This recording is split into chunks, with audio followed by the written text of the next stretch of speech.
Sometimes, late at night, people driving down 15th Street or Greensboro Avenue here in Tuscaloosa will look over at this tower and see lights coming from it. And the ones who know will say, "Oh, look, Mrs. Drish is walking again tonight." And they'll tell the story of Mrs. Drish, Mrs. John Drish, and the lights in the tower at the Drish home. For more than 100 years, stories have been told about the death lights in the tower here, the Drish house. Fine old house, built in the 1830s by a prominent Tuscaloosa physician, Dr. John Drish. He had married a widow who was very wealthy, and he also was quite well-to-do. His wife had died and left a daughter, Catherine. And so Dr. and Miss Drish and Catherine moved into this fine house that Dr. Drish built. And from the arched, curved entrance here, an unusual style of architecture with tall columns such as you expect on southern mansions. But then the addition of a tower, a 2-story, 3-story tower, and an arched entranceway. And from the entranceway you could look down the avenue and see all the flowering shrubs and the beautiful rose gardens and the iron gates that marked the entrance to the Drish home. And life generally was wonderful for the Drish family here, except that Dr. Drish was a very poor manager. He drank and he gambled, and he did both very poorly.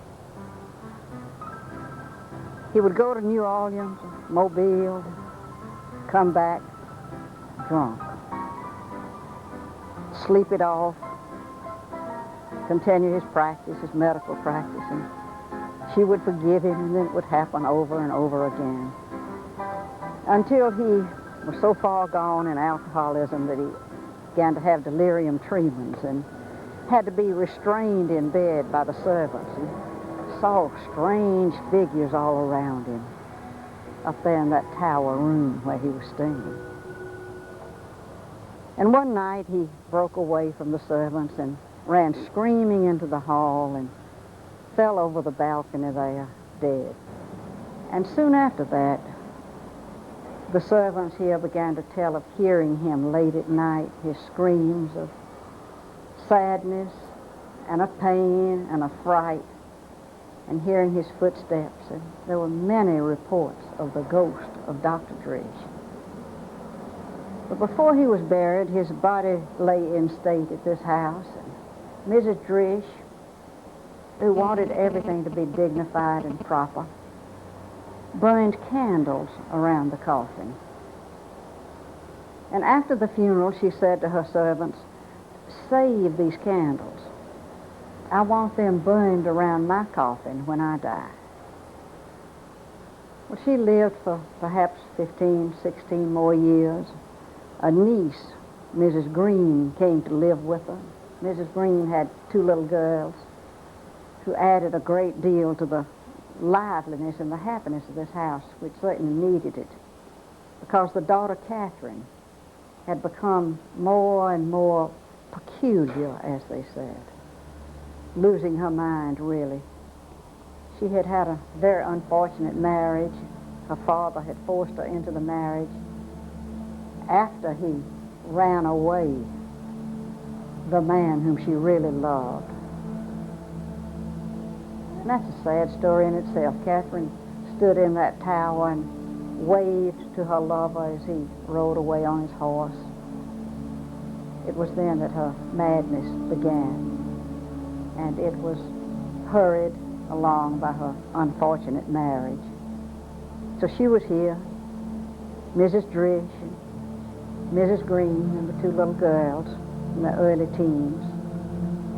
Mrs. Drish died, and the servants remembered her wish, and they said to Mrs. Green, "We've got to find those candles. old Miss wanted those candles burned around her coffin, too. Well, Mrs. Green thought that was rather a foolish request, and I suppose she searched rather casually for the candles, but never found them. And the servants kept saying, "We got to find them candles. Old Miss gonna walk if we don't find them candles."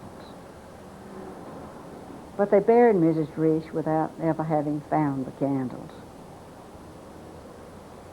And it was not long after her death that people began to tell of seeing what appeared to be many candles burning in the tower there. And the servants who saw them said, "Oh, it's old Miss. It's old Miss. She's walking, just like we said. They didn't burn her candles, and she's burning them now." And for more than 100 years, that story has continued here.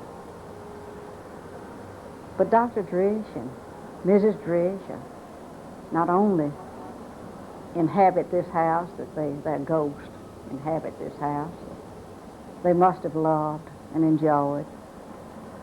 But there's another ghost here. They say that when the Green children, the youngest one was named Nimmo. Nimmo and her sister were invited to a spend-the-night party. And Nimmo was not feeling well and decided she would stay at home. And she got in her bed in the downstairs here, bedroom that connected with her parents' bedroom. And she knew that her mother was concerned about her feeling ill, and she didn't want to bother her mother. So when she heard someone open the door softly and tiptoe in, she thought, it's Mother. She's coming to see if I'm all right. So she pretended to be asleep. And the figure came and covered her up, and patted her pillow, and leaned over to kiss her, and then tiptoed out of the room. And the child laughed to herself at how she had teased her mother, and it fooled her, making her think she was asleep. So the next morning at breakfast, she said to her mother, "I played a trick on you last night.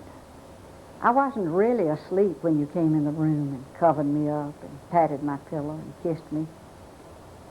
And her mother said, "But I didn't come in your room last night. I did not come in there."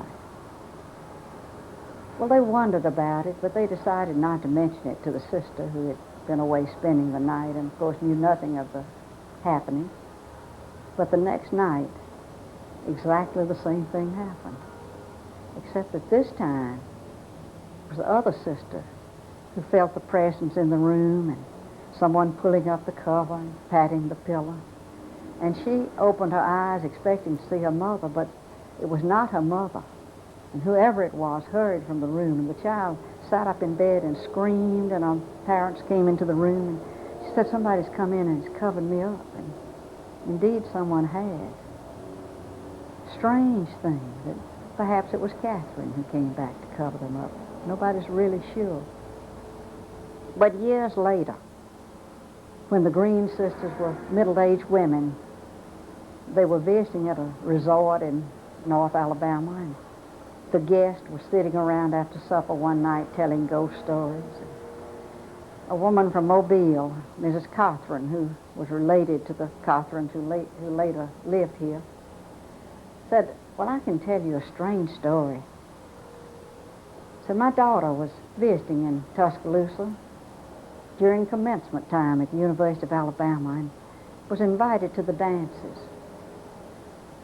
And she had dressed and was ready to go, and it was not quite time, so she stretched out on the sofa to take a nap, rest a little bit before the evening's festivities.